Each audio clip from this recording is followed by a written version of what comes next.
Hi, in this video we'll learn how to build a chart like this with sales by product line using an Excel spreadsheet as input.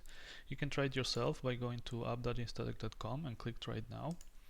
So we will start with an Excel spreadsheet cell, and I will click here or drop the spreadsheet I want to use. In this case I have an Excel spreadsheet which has some sales data, and Excel spreadsheets are a grid, so we want to convert them to a table. So we will create a select card, and I'm interested in this case in product line and sales, so I will drag this column to select and product line.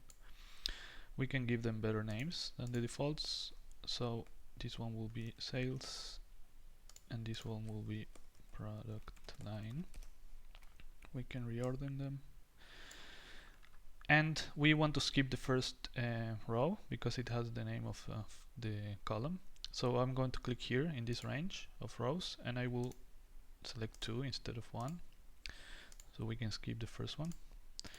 And now we have the data in the table, and from now on it's the same as any other Instadeq chart.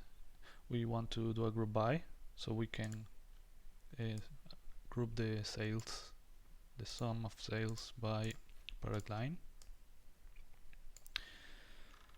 And now we can chart it, so I will create a chart and drag chart sales sum by product line, and Instadeq will list the available charts. I'm going to select bar chart and I'm going to sort by sales.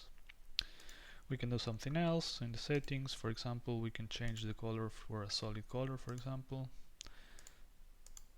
We can change the orientation and play with the margins. And now we have our sales data, and every time there's a new data we just drop the new Excel spreadsheet here and it will automatically update the chart. So this was how to chart data coming from Excel spreadsheets on Instadeq, and if you have any questions just contact us on social media.